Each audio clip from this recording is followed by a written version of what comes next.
रम जाए, पानी में मिली जैसे नमक डली, हम राम में ऐसे रम जाए। तू ना रहे, मैं ना रहूं, हम राम में ऐसे रम जाए। हम तेरे द्वारे आन पड़े, अब और बताओ जाए कहाँ। हम तेरे द्वारे आन पड़े, अब और बताओ जाए कहाँ। ऐसी दया करो दयावान मेरे, इस जन्म में तुझसे मिल जाए। ऐसी दया करो दयावान मेरे, इस जन्म में तुझसे मिल जाए। इस जन्म में तुझसे मिल जाए, इस जन्म में तुझसे मिल जाए, इस जन्म में तुझसे मिल जाए, इस जन्म में तुझसे मिल जाए। पानी में मिली जैसे नमक डली, हम राम में ऐसे रम जाए। पानी में मिली जैसे नमक डली, हम राम में ऐसे रम जाए। तू ना रहे, मैं ना रहूं, हम राम में ऐसे रम जाए। कहीं काम क्रोध मद लोभ में पड़, हम घुट घुट करना मर जाए। कहीं काम क्रोध मद लोभ में पड़, हम घुट घुट करना मर जाए। ऐसी दया करो भगवान मेरे, इस जन्म मरण से छूट जाए। ऐसी दया करो दयावान मेरे, इस जन्म मरण से छूट जाए।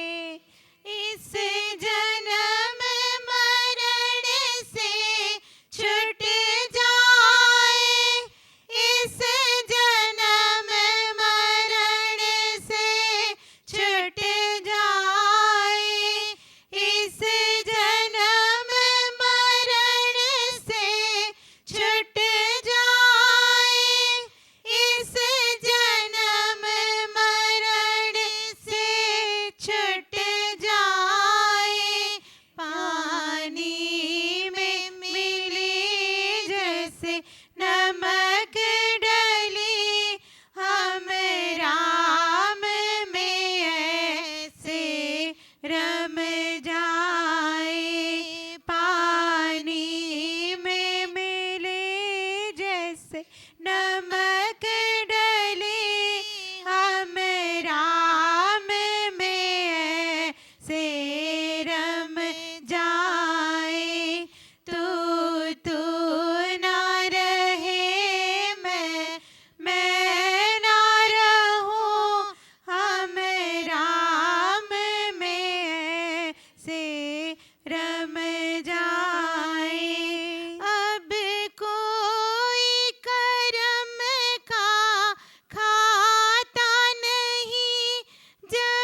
जैसे नमक डली हम राम में ऐसे रम जाए। तू ना रहे मैं ना रहूं हम राम में ऐसे रम जाए। तू ना रहे मैं ना रहूं हम राम में ऐसे रम जाए।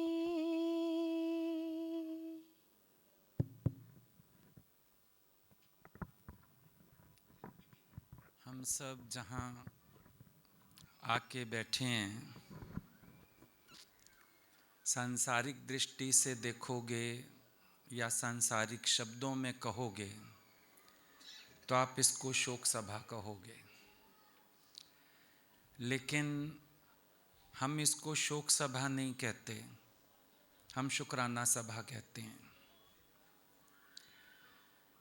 एक तरफ से भगवान के मंदिर में बैठे हैं, एक तरफ से हम शोक सभा कहते हैं। आनंददायक प्रभु के दर पे क्या कभी शोक सभा हो सकती है? जिस भगवान ने गीता में हमको ये बोला कि अशोक रहना तेरा धर्म है, हम उसके स्थान पे बैठ के क्या शोक की बात कर सकते हैं? दरअसल ये शुक्राना सभा है कि परमात्मा तुमने जितना समय दिया, जितना साथ दिया, हम उसके लिए शुक्रगुजार हैं। एक भी ना देवे 10 भी हर लेवे, तो मूड़ा तू क्या करे। हम शिकायत करने के हकदार तो नहीं हैं। जितना मिला है ये भी ना मिलता तो क्या कर सकते थे। क्वालिटी ऑफ लाइफ अच्छी ना होती तो भी हम क्या शिकायत करते। हॉस्पिटलाइज्ड होते तो भी हम क्या शिकायत करते। ऑन बेड होते तो भी हम क्या कर सकते थे। इसका मतलब है सारी कंडीशंस हमको कह रही हैं यू शुड बी थैंकफुल। शोक की बात करना थैंकलेसनेस है। अगर हम शोक की बात करते हैं माना हम शिकायत करते हैं। शोक की बात करते हैं माना हम भगवान की रज़ा में राज़ी नहीं हैं। शोक की बात करते हैं माना हम भगवान के किए को जज करने के बाद ये कह रहे हैं कि भगवान तुमने गलत किया। तो ये तो कोई विश्वास ना हुआ परमात्मा पर, ये कोई बंदगी ना हुई, ये कोई भक्ति ना हुई, ये तो विपरीत बात हो गई। सोई हम अगर बात करें तो शुक्रानों की बात करें। हम अगर बात करें जीवन के उद्देश्य की बात करें। और अगर शोक करना ही है, समझो आप कहो नहीं जी मैं तो शोक करूँगा, तो शोक इस बात का करो तुम्हारी जीवन घटती जा रही है, आयु घटती जा रही है और जीवन का उद्देश्य पूरा हुआ नहीं है। शोक तो अपने लिए करो, जाने वाले को तो क्या कहेंगे। समझो किसी को खबर नहीं मिली, फ़ोन करता है, थोड़े दिन बाद आता है, भाई अंकल जी कैसे हैं। वो तो राम को प्यारे हो गए।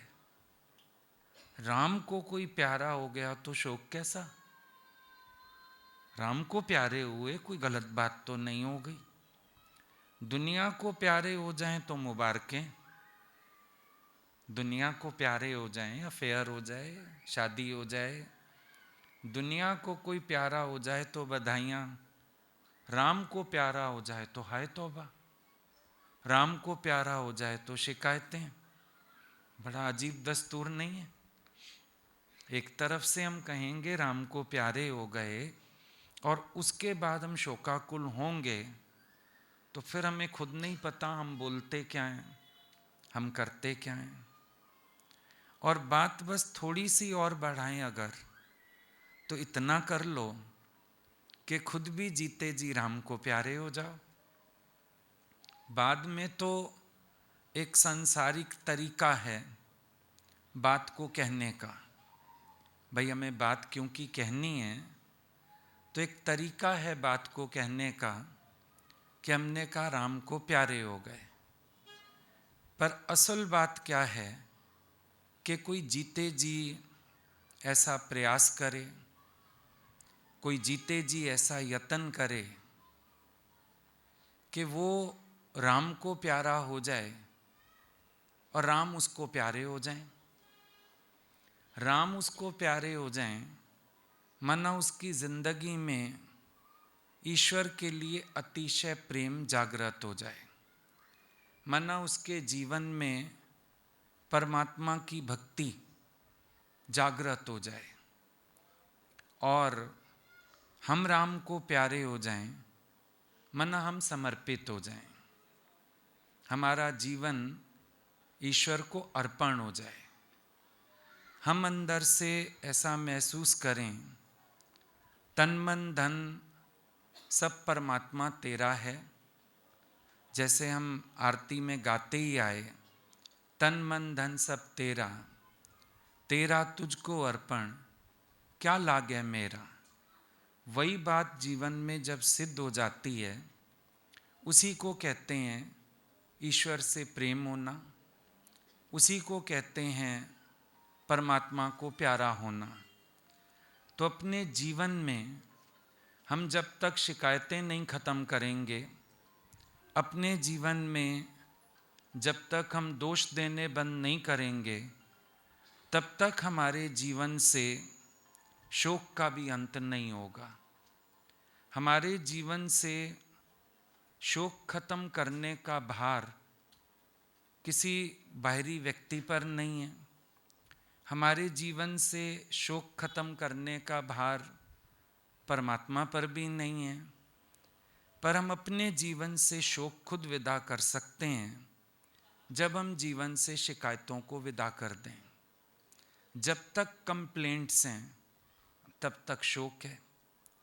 जब तक हम अपनी मर्जी चाहते हैं, ईश्वर की मर्जी से मर्जी नहीं मिला सकते हैं। जब तक हमारा अंदर वाला कहता है जैसा मैं चाहता हूँ वैसा होना चाहिए, तो शोक बना रहता है। लेकिन ज्यों ही हमारे जीवन में शुक्राने का भाव आता है, थैंकफुलनेस आती है, हम अशोक हो जाते हैं। शोक का सीधा सीधा नाता शिकायत से है और शुक्राने का सीधा सीधा नाता आनंद से और अशोक से है। भगवान ने गीता में बोल दिया, अशोक रहना तेरा धर्म है। क्यों अशोक रहना तेरा धर्म है? कि मेरी सृष्टि में जो कुछ भी होता है मेरे हुक्म से होता है। मेरे हुक्म को मानता जा, बुद्धि मत चला, जज मत कर, तेरे किए को हम क्या देवें भले बुरे का नाम। ईश्वर तेरे किए को भले या बुरे का नाम देने वाले हम कौन होते हैं? हम क्यों ये भावना करें ये ठीक ये गलत?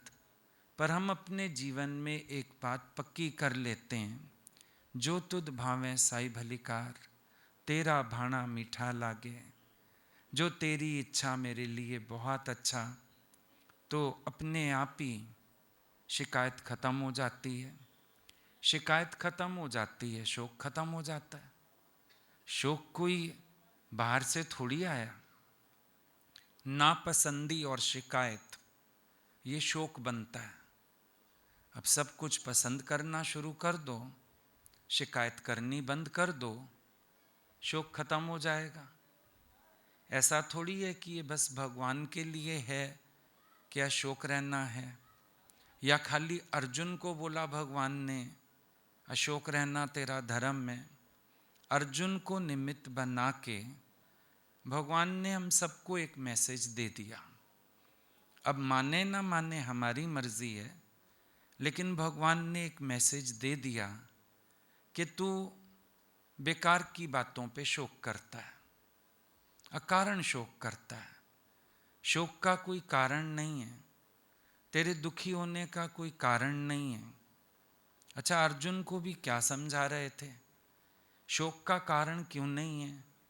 क्योंकि तू इनको मारे या ना मारे, मेरी सृष्टि में ये मरे पड़े हैं। रचना राम बनाई रे साधु। भाई, परमात्मा ने जो खेल बना दिया, जो रचना रची हुई है, उसके विपरीत तो कोई जा नहीं सकेगा। जितना मर्जी कोशिश करे, रो के, दुखी हो के, परेशान हो के, लास्टली हम क्या बोलते हैं? अच्छा भगवान तेरी मर्जी। भले नास्तिक से नास्तिक व्यक्ति हो, अज्ञानी से अज्ञानी व्यक्ति हो, जो कुछ भी उसको कहना है, जो कुछ भी उसको करना है, कितना ही शोर उसको करना है, लास्ट में कहता है अच्छा भगवान तेरी मर्जी। स्वीकारना ही पड़ेगा। इस सृष्टि में एक मजबूरी है सबकी कि जो घटना घटती है उसको स्वीकार करने के सिवाय कोई चारा किसी के पास है ही नहीं। कोई चारा नहीं है। बहुत उपाय करने के बाद भी हमारे उपाय फेल्योर हैं। जो परमात्मा को करना है सो तो होता ही है। तो लास्ट में आके सबको नतमस्तक होना पड़ता है। इसको ग्रंथ साहब में बड़ा शॉर्ट में बोल दिया, हुक्म में अंदर सबको, बाहर हुक्म नहीं कोए, नानक हुक्म में जे बुझे, ताहो में कहे ना कोई। सारी सृष्टि हुक्म में चल रही है, हुक्म सबको स्वीकार करना पड़ता है। अब जब हमने हुक्म स्वीकार कर लिया तो शोक चला गया। जब हुक्म स्वीकार नहीं कर पाए, रोना धोना, कलेश, शोर, फिर आखिरी में अच्छा भगवान जो तेरी मर्जी। तो अगर हम ये बात पहले कह दें, जो तेरी मर्जी, जो तेरी इच्छा वही मेरे लिए अच्छा, अगर इस बात को स्टार्टिंग से कह दिया जाए तो जो हम शोकाकुल होते हैं, जो हम दुखी होते हैं, जो हम हैरान परेशान होते हैं, सब बातों से बच सकते हैं। कि यही खेल बना हुआ है, यही खेल बना हुआ होगा। अब देखो, जो अंदर से एक भावना उठती है दोष देने की, वो भी खत्म हो जाती है। कई बार ब्लेम देते हैं ना, हॉस्पिटल पहुंच जाते, डॉक्टर थोड़ी देर पहले आ जाता, एम्बुलेंस मिल जाती, फलां हो जाता, ऐसा कर लेते। ये एक भावना जो अंदर रह जाती है, ये भी नहीं बचेगी कि हुक्म ही ऐसा बना हुआ था, मर्जी प्यारे की यही है। अब जब उसकी मर्जी है तो मेरी मर्जी तो चलेगी नहीं। यही तो अवतारों ने अपने जीवन में भी दिखाया ना। भगवान कृष्ण के पांव में तीर लगा, बताया जो हुक्म बना हुआ था।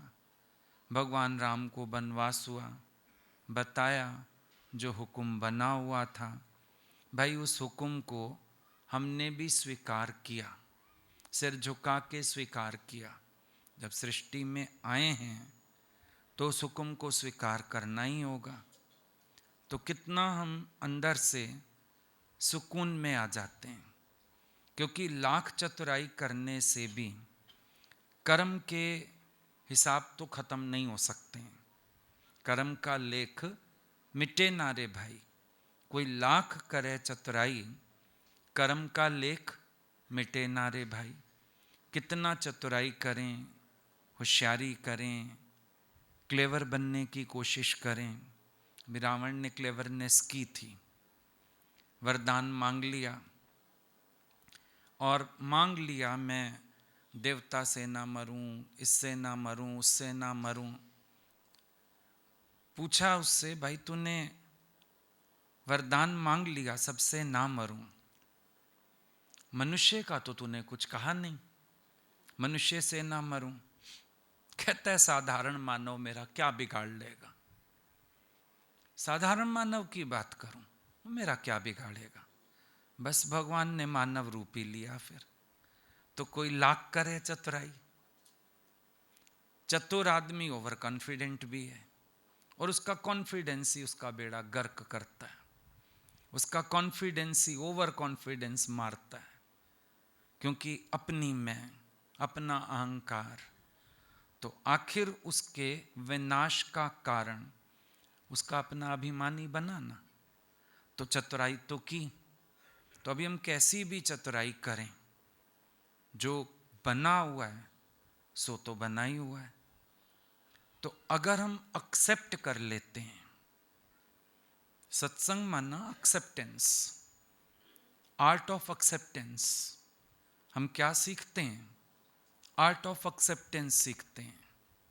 लेट अस एक्सेप्ट, जो भी ईश्वर की तरफ से बन आ रहा है हम उसको एक्सेप्ट करने की एक आर्ट सीख लेते हैं कि इस चीज को पॉजिटिवली कैसे एक्सेप्ट किया जाए। क्योंकि एक्सेप्टेंस तो है ही, एक्सेप्टेंस के बिना तो हम कहीं भाग नहीं सकते। बैठे हो सृष्टि पे, एक्सेप्ट तो करोगे, लेकिन नेगेटिवली एक्सेप्ट करना वो नॉन एक्सेप्टेंस ही होता है।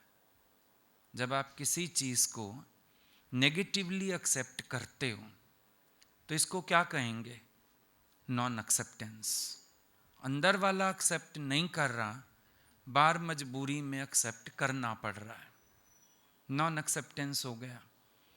लेकिन जब हम किसी चीज को पॉजिटिवली एक्सेप्ट करते हैं वो होता है एक्सेप्टेंस। तो आर्ट ऑफ एक्सेप्टेंस, योग इसी का नाम है। ये योग हो गया ना, आर्ट ऑफ एक्सेप्टेंस। क्योंकि आर्ट ऑफ एक्सेप्टेंस आ गया तो आर्ट ऑफ बैलेंस आ गया, समता भाव, समत्व योग अपने आप ही हो गया। एक्चुअली तो नॉन एक्सेप्टेंस से हमारे अंदर बैलेंस बिगड़ता है।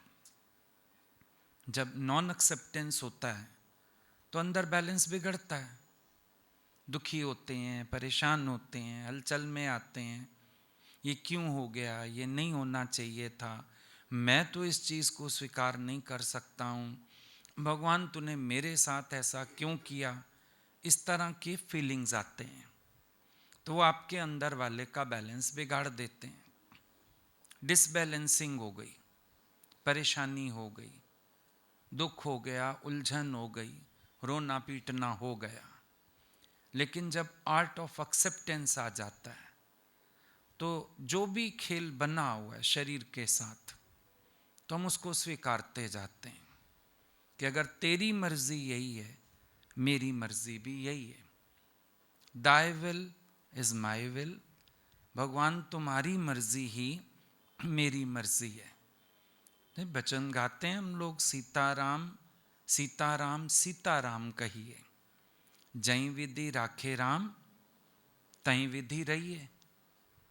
तो फिर हम भगवान के दर पे आके शिकायत क्या करें? अगर हमारे जीवन का ध्येय यही है कि जई विधि राखे राम तहीं विधि रहिए, तो जैसे भगवान रखे मुझे वैसे ही रहना है, फिर मैं अर्जियां क्या लगाने आता हूँ? फिर मैं सुनाऊं क्या? फिर मैं कहूँ क्या? ये कर दो, ये कर दो, ये मत करो, ऐसे होना चाहिए, ऐसे नहीं होना चाहिए। फिर ये सब कहने की मेरे पास कोई स्पेस तो बचती नहीं है। फिर मैं क्या शिकायत करूं? फिर मैं क्या उलाहने दूं? फिर मैं क्यों बोलूं कि भगवान ये कर दो और ये ना कर दो? इन चीज़ों का स्पेस नहीं है। इसका मतलब ये आर्ट ऑफ एक्सेप्टेंस हो गया। बहुत बढ़िया है, जो मर्जी है प्यारे की वही तो मेरी भी मर्जी है।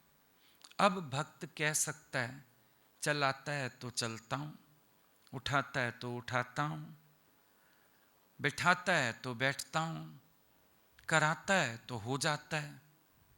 ना अंदर से अभिमान में आता है, ना भारीपन महसूस करता है।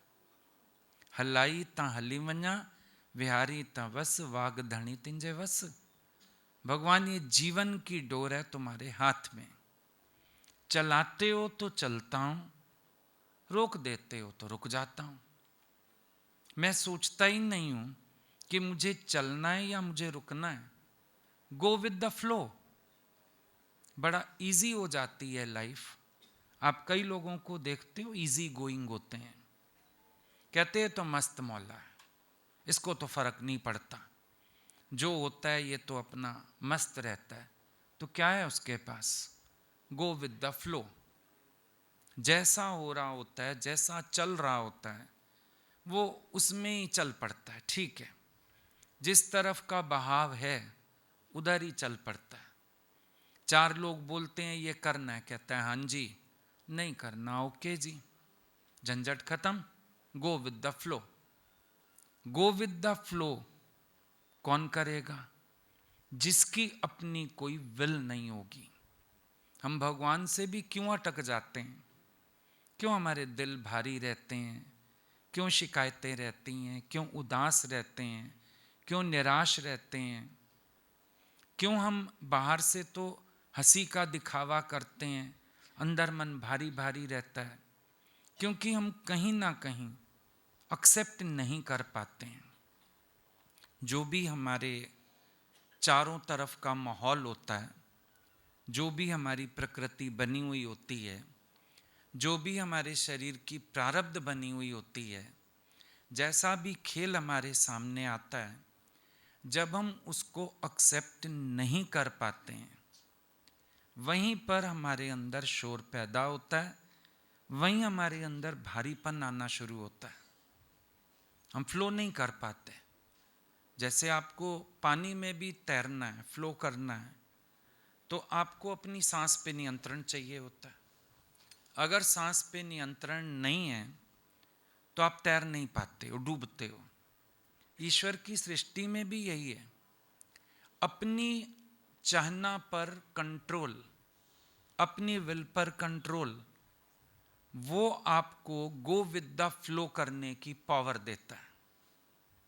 जब आपके पास एक संयम होता है, जब आपके अंदर एक राजपा होता है, तभी भक्ति की असली परिभाषा क्या बोली? रजा में राजी रहना उत्तम से उत्तम भक्ति है। अभी बाहर का जो प्रसाद मिलता है उसको हम हाथ जोड़ के सिर माथे लगा के खा लेते हैं। हालांकि वो प्रसाद मैन मेड है, या हलवाई ने बनाया या कोई घर से लाया। ठीक है, भगवान के स्वरूप के आगे रख दिया गया, हमने उसको प्रसाद मान लिया। लेकिन हमारी लाइफ में जो घटनाएं घट रही हैं, जो कुछ हमारे सामने आ रहा है, वो क्या है? वो प्रसाद है परमात्मा की तरफ से।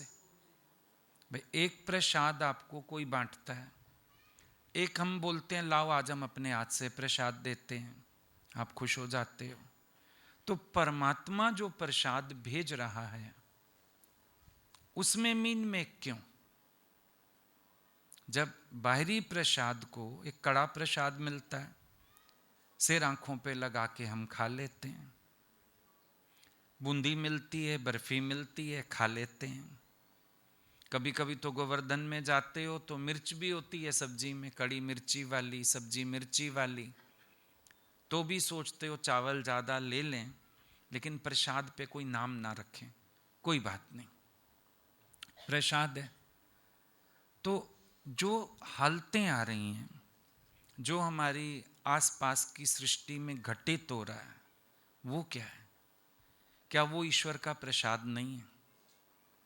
उसको कबूल ना किया जाए, उसके लिए उलझा जाए, उसके लिए शिकायत की जाए, उसके लिए परेशान हुआ जाए, उसके लिए ये कहा जाए भगवान तुमने ऐसा क्यों किया, तुम्हें ऐसा नहीं करना चाहिए था, या कुछ हमारे से विपरीत हो गया, हम धरना दे के बैठ जाएं, कुछ हमसे विपरीत हो जाए तो क्या हम भगवान को लहने देने लगें, दरी बिछा के रोने बैठ जाएं? और जबकि इतना दिया उसका थैंक्स ना करें? ये हम सोचें खुद बैठ के, तो हमारी जो भक्ति है, बंदगी है, उसमें भी जो हमारी एक इच्छा है कि मेरे अकॉर्डिंग होना चाहिए, और वो जो एक नॉन एक्सेप्टेंस का कारण बना हुआ है, वो निवृत्त हो जाएगा। अपनी अनुसार चाहना, भक्ति का भी एक हजूरा चाहना, मैं जैसा चाहता हूँ भगवान को वैसा करना चाहिए, ये भी तो नॉन एक्सेप्टेंस का एक बहुत बड़ा कारण है। हम अपनी इच्छा रख देते हैं आगे, और फिर जो ईश्वर से होता है वो हमसे एक्सेप्ट नहीं होता। फिर हम क्यों क्यों क्यों क्यों करते हैं? क्यों हुआ ऐसा? ऐसा नहीं होना चाहिए था। भगवान तुझे ऐसा करना नहीं चाहिए था। मैं तेरा इतना बड़ा भगत हूँ, मैं तेरी इतनी भक्ति करता हूँ, मैंने तेरे इतने व्रत रखे हैं, मैंने इतने जाप किए हैं, मैं इतना तीर्थ करके आया हूँ। वो भक्ति करके जो हम दामाद बनने की कोशिश करते हैं भगवान का, कि अब तो मतलब भगवान को मेरी माननी ही चाहिए। प्रॉब्लम वहाँ से खड़ी होती है, नॉन एक्सेप्टेंस की। जैसे दुनिया में भी होता है, किसी की आपने हेल्प की होती है तो दुख में सुख में आपको लगता है मुझे ही प्रधान बनाए ना, अभी मैं मदद करता हूँ, मैंने ऐसा किया। ईश्वर से भी ऐसी आशा हो जाती है एक, और वो आशा हमें हुक्म को कबूल करने देती नहीं है। अंदर वाला कहते हैं क्यों मेरे साथ, क्यों मैं कौन हूं जो मेरे साथ क्यों कह रहा हूं? इस सृष्टि में तो राम गए, रावण गए, जिसके बहु परिवार। इस सृष्टि में तो हमारे साथ कोई नई बात नहीं हो रही है। दुनिया में सब कुछ सबके साथ होता है, पहले से हो चुका है। देखो, पहले से नहीं हुआ होता तो विधि विधान कायदे कानून ये सब कैसे बन गए? किसी के साथ हुआ होगा। जैसे आप कोर्ट में जाते हो, या कभी टीवी वगैरह में देखा होगा, भाई एडवोकेट या जज जब फाइनल जजमेंट देने लगते हैं उस समय, या एडवोकेट्स जब बहस करते हैं, क्या बताते हैं? फलाने केस में ऐसा हुआ था, आर्टिकल दिस नंबर दिस, है ना। उसमें वो रेफरेंस दे के बताते हैं कि उस केस में ऐसे ऐसे में आपने ये जजमेंट दिया था, अब भी यही न्याय किया जाए। दैट मीन्स जो रगड़ा झगड़ा लेके हम कचहरी पहुंचे हुए हैं वो पहले किसी के साथ हो चुका, राइट। अभी जो कुछ हमारे साथ घट रहा है, इसका मतलब है पहले घट चुका है सबके साथ, कईयों के साथ हो चुका। अभी समझो हम आज बैठे हैं तो ज़रूर पहले घट चुका होगा, हमको पता होगा भाई ऐसा होने पर प्राणी को शमशान ले जाया जाता है, फिर चौथे दिन ऐसी सभा की जाती है। कैसे पता है? पंडित जी को कैसे पता है पगड़ी रस्म कोई चीज़ होती है? यानी पहले हो चुका है, हम देख बैठे हैं, हम अटेंड किए हुए हैं, हम कई घरों में जा चुके हैं। तो अब हमारे साथ हुआ। अब हम जब जाते थे लोगों के घर, हम क्या कहते थे? कोई बात नहीं, मर्जी भगवान की, जो परमात्मा का हुक्म, किसकी चली है भगवान के आगे। ऐसे ऐसा ज्ञान हम बोल के आते हैं सबके घरों में। फिर जब अपने पास कुछ घटना घट गई, वही लोग जिनको हम उपदेश दे आए थे वो हमारे घर आ जाते हैं, वो हमको बता जाते हैं, भाई आप जो है ऐसा शोक में नहीं आइए, ऐसा नहीं करिए। लेकिन एक जो सच्चा गुरुमुख है, ज्ञानवान है, भक्तिवान है, विवेकवान है, उसकी अवस्था क्या है? उसको किसी को आके धीरज देना नहीं पड़ता, वो आप ही धीरज में बैठा है।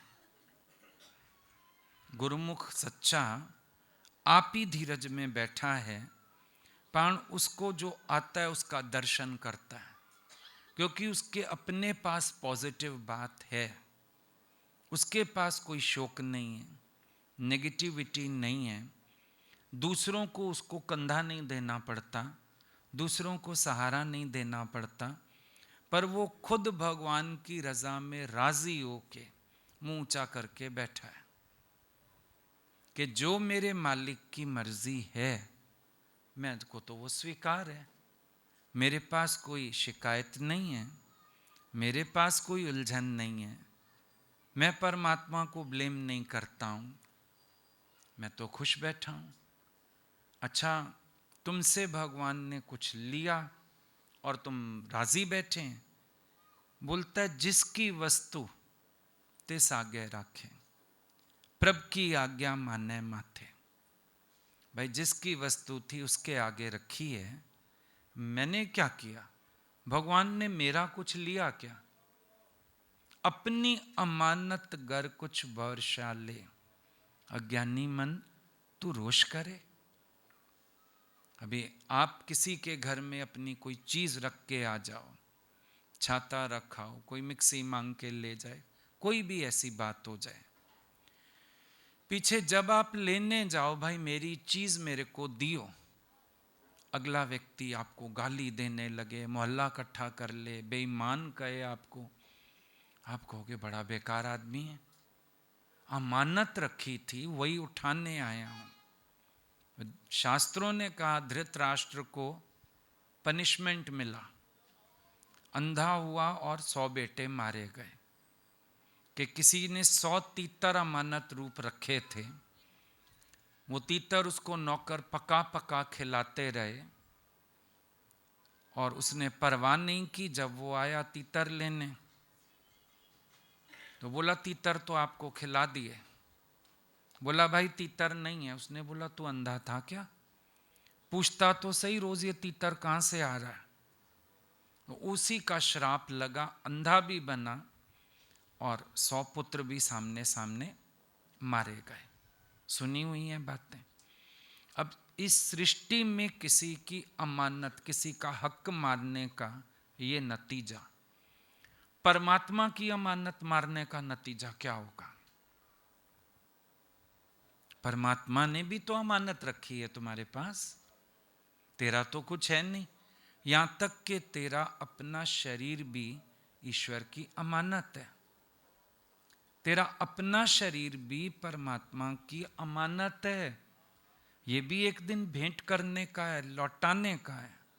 फिर क्या शिकायत कर सकते हैं हम? तो अपनी अमानत गर कुछ भौरशा ले, तो जो पहले से ही अमानत समझ के बैठा,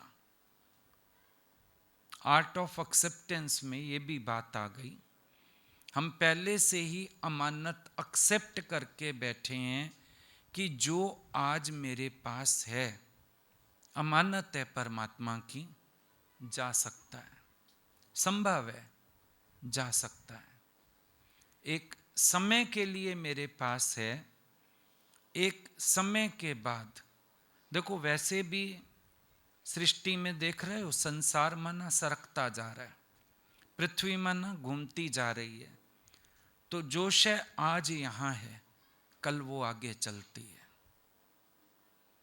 मूव ऑन, सब कुछ मूविंग है। तो सदा न संग सहेलियां, सदा न काले केश, सदा न इस जग जीवना, सदा न राजाई वेश। हमेशा रहने वाला कुछ भी नहीं है, सब पासिंग शो, गुजरने वाला। जिसने पहले से ये समझ लिया, एक्सेप्टेंस पावर ऑटोमेटिकली आ गई है। समझ का फेर और कुछ भी नहीं है, सिर्फ समझ का फेर है। अभी ब्राइडल ज्वेलरी आप किराए पे लेते हो, आपकी स्नैप्स अच्छी आती हैं, आप उसको धारण करते हो, पूरी रात पहने रहते हो, पर आपको पता है सुबह मेरे को लौटा के देनी है। शादी होके आप घर में आए, सास ने कोई और ज्वेलरी पहना दी, पर अगर अगले दिन वो कहे वापस कर, एक स्टैंप लग चुकी थी मेरेपन की, बस दुख वहां से शुरू हुआ। हमारा जो ये नकली मोहरें बनी हुई हैं, स्टैंप्स, नकली मोहरें हमने बना रखी हैं। दुनिया में कुछ नकली मोहर लगा के मिले तो बड़ा बुरा लगता है। अरे मोहर लगा के दे देते हैं, माल तो ऐसे ही बनता है फैक्ट्रियों में। ये जो बड़ी बड़ी फैक्ट्रियों वाले हैं लेके बस स्टैंप लगा देते हैं, 50 रुपए का नलका 500 का हो जाता है।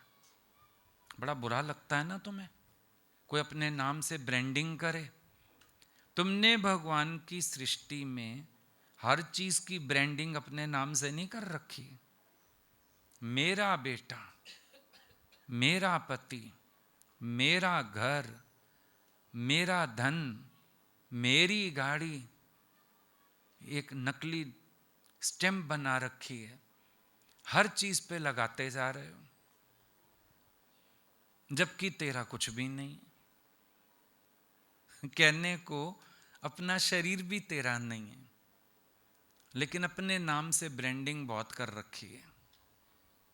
बस वहीं से दुख आ रहा है, भगवान से नहीं आ रहा है। भगवान दुख मत देना, भगवान ये दुख क्यों भेजा। भगवान हैरान परेशान, मैंने क्या किया, मैंने दुख कब बनाया। आप सोचो, एक व्यक्ति होता है ना बहुत काइंड हार्टेड, लाइक ऐसा होता है, तो आप कहते हो नहीं मैं मान ही नहीं सकता वो किसी के लिए गलत करेगा, ऐसा अंदर एक फीलिंग रहती है। कोई व्यक्ति बहुत शांत स्वभाव का होता है, आप कहते हो मैं मान ही नहीं सकता उसने झगड़ा किया होगा, गाली दिया होगा, वो नहीं कर सकता ऐसा। तो आनंद स्वरूप परमात्मा दुख कहां से बनाता होगा बैठ के।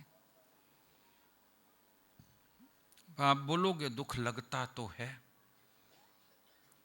एब्सेंस ऑफ ब्लिस,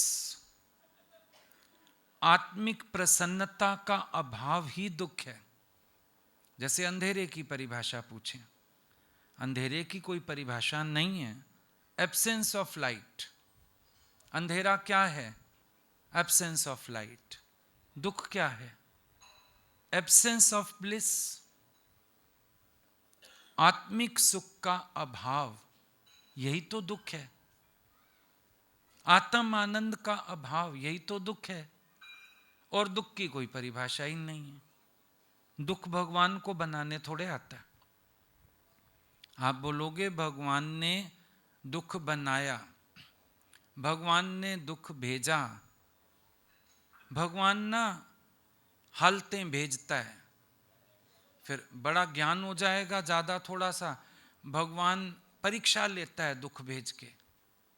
भगवान ने दुख बनाया ही नहीं, उसको बनाना ही नहीं आता, नहीं तो उसको आनंद घन क्यों कहते, आनंद स्वरूप क्यों कहते। अगर उसको दुख बनाने आता तो उसको आनंद स्वरूप क्यों कहते। जैसे मीठी है मिश्री, वो दे ही नहीं सकती ना कड़वाहट या फीकापन।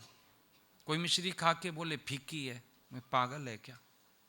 या तो तूने मिश्री नहीं खाई या फीकी ना कह। कोई मिश्री खा के कहे कड़वी है, भाई या तो मिश्री ना कह या कड़वी ना कह, यही तो है ना। तो परमात्मा आनंद स्वरूप है, या तो तुमने उसको जाना नहीं, गड़बड़ तो सारी यही है। अगर तुम उसको जानते हो, भजन करने का मतलब क्या, उसकी महिमा को जान के भजन करो। जब उसकी महिमा जान के भजन करोगे तो उसकी महिमा में सबसे पहले क्या आया, जयकारा क्या लगाते हो, आनंद घन भगवान की जय। आनंद घन, जो आनंद से घनीभूत है, दुख की गुंजाइश नहीं है ना, आनंद से घनीभूत है, कंप्लीटली फिल्ड विद जॉय। तो जब वो है ही आनंद स्वरूप, दुख मेरी मूर्खता तो हो सकती है, दुख उसकी देन नहीं हो सकती है। दुख मेरी इग्नोरेंस तो हो सकती है, मेरा अज्ञान तो हो सकता है, लेकिन दुख ईश्वर की तरफ से नहीं आ सकता है। मेरा अज्ञान हो सकता है, मेरी नॉन एक्सेप्टेंस हो सकती है, मेरी समझ का अभाव हो सकता है, लेकिन ईश्वर दुख देता है, ये कहने जैसी बात नहीं है। ईश्वर कोई दुख नहीं देता है। क्या आपने कभी अपने बच्चे को दुख दे के परीक्षा ली है? आपने ली परीक्षा कभी? भाई मैं अपने बच्चे को दुख दे के परीक्षा लेता हूं, तो परमात्मा क्यों करेगा ऐसा? परमात्मा दुख दे के परीक्षा क्यों लेगा? उसकी सृष्टि तो नॉर्मल चल रही है। अब सुबह होती है, शाम होती है, आप सुबह खुश हो जाते हो, भाई सुबह हो गई, उठें, काम पे जाएं, ये करें वो करें। सुबह होते ही उल्लू पीटना शुरू करता है, छाती पीटता है वो, उसको आंख बंद करनी पड़ेगी, उसको रोशनी में दिखेगा नहीं। उल्लू चमगादड़ शोक करते हैं दिन देख के। अब दिन का कसूर है, रात का कसूर है? कुछ भी नहीं, सृष्टि में दिन और रात बने हुए हैं। जो एडजस्ट जैसे है वो खुश है, जो नहीं एडजस्ट है वो परेशान है। इतनी सी तो बात है, बात सिर्फ इतनी सी है।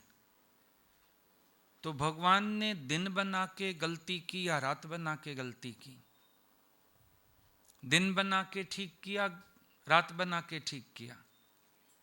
कईयों को गर्मी सुहाती है, सर्दी ज़्यादा लगती है, कईयों को सर्दी सुहाती है, गर्मी ज़्यादा लगती है। अब ये तुम्हारी प्रकृति है ना, गर्मी और सर्दी का तो कसूर नहीं। अब जो सर्दी से परेशान होते हैं वो आजकल शोर करते हैं, ये मुसीबत आ गई, फिर ठंड हो गई, फिर इतना कपड़ा लाद के चलो, भैया बीमारी, दुखी। कई खुश हैं, अच्छा हुआ चिक चिक वाली गर्मी तो ख़त्म हुई, शॉल पहनो, स्वेटर पहनो, निकलो अपना मज़े से। उसी जगह कोई खुश है, उसी जगह कोई रो रहा है। इसीलिए तो भगवान ने सुनना बंद किया हुआ है, जड़ होके तभी खड़ा है कि कोई यूज़ नहीं सुनने का, किसकी सुने किसकी ना सुने। किसान की बेटी एक ब्याई गई, कुमार के एक किसान के। अब दोनों घर आई मायके, पिताजी प्रार्थना करिए, गर्मी इतनी पड़े हमारे घड़े खूब बिके। दूसरी कहे पिताजी प्रार्थना करिए बारिश पड़े। अब बाप क्या करे, ये बेटी दुखी करे, ये बेटी दुखी करे। बाप चुपचाप बैठ गया, भगवान को जो करना है करे, झगड़ा खत्म। ईश्वर मौन क्यों है? इसीलिए मौन है। एक व्यक्ति की चॉइस कुछ है, एक की कुछ है। एक ही व्यक्ति दुनिया से जाए, अब जो उसको दुश्मनी रखता होगा, प्यार नहीं करता होगा, वो खुश, मेरा दुश्मन मर गया। दूसरा जिसका उससे मोह होगा वो रोएगा, मेरा प्यारा चला गया। भगवान की में तो बस एक घटना घटी, सबने अपने अपने हिसाब से उससे लिंक किया। लिंक के हिसाब से किसी ने दुख अनुभव किया, किसी ने सुख अनुभव किया। तो इसमें हरि क्या करे, प्रभु क्या करे, परमात्मा किसको प्रेफरेंस दे और किसको ना दे? तो ये जैसे हमने एक्सेप्ट की चीजें, उसी हिसाब से हमें दुख या सुख की अनुभूति हुई। कभी कभी घर में कोई एजेड होता है, बीमार होता है, काफ़ी लंबे टाइम से बीमार है और शरीर में बेड सोर्स हो गए, दिक्कतें आ गई, है ना। तो ऐसे में उस व्यक्ति के लिए प्रेयर भी कर देते हैं, भाई भगवान इसको सुखी करो, और उसके जाने पे हम कहते हैं नहीं नहीं ठीक हुआ, सुखी हुए। अब घटना तो वही थी, वहां हमने थैंक्स भी कर लिया। उसी घटना को कभी कभी हम शिकायत का रूप भी देते हैं।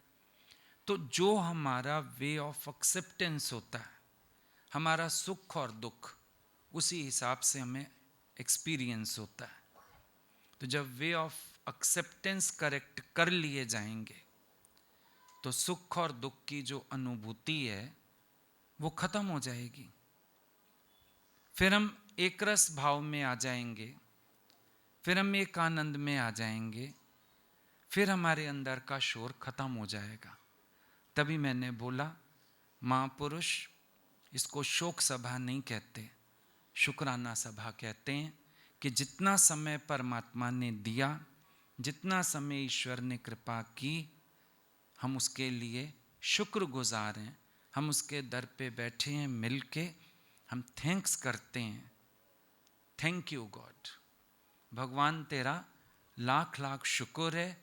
तो इतना समय भी ना देता तो हम क्या कर सकते थे। तो हम शोक नहीं करते, हम शुक्राना करते हैं। ठीक है।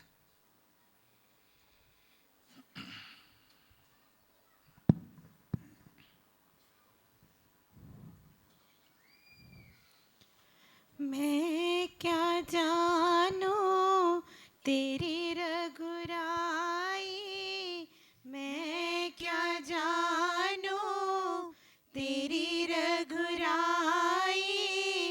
तू जाने मेरी किस में भलाई, सहारा तेरा रे ओ साईं, सहारा तेरा रे ओ साईं। मैं क्या जानूं तेरी रघुराई, तू जाने मेरी किस में भलाई, सहारा तेरा रे ओ साईं, सहारा तेरा रे ओ साईं। सारे जग को देने वाले, मैं क्या तुझको भेंट चढ़ाऊं। सारे जग को देने वाले, मैं क्या तुझको भेंट चढ़ाऊं। जिसकी श्वासों से आए खुशबू, मैं क्या उसको फूल चढ़ाऊं। जिसकी श्वासों से आए खुशबू, मैं क्या उसको फूल चढ़ाऊं। अपरंपार है महिमा तेरी, अपरंपार है महिमा तेरी। कोई ना जाने पार, सहारा तेरा रे ओ साईं, सहारा तेरा रे ओ साईं। मैं क्या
इस दुनिया की भीड़ भाड़ में तेरा ही आधार सहारा तेरा रे ओ साईं सहारा तेरा रे ओ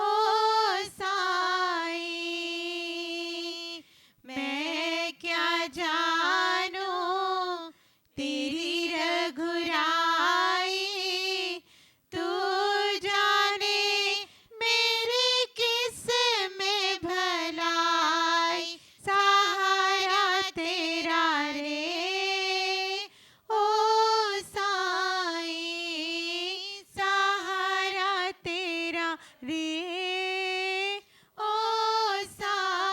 साईं तुम हो पारस जिसको छू कर लोहा भी सोना बन जाए तुम हो पारस जिसको छू कर लोहा भी सोना बन जाए तेरी शरण में जो भी आए वो पापी पावन बन जाए तेरी शरण में जो भी आए वो पापी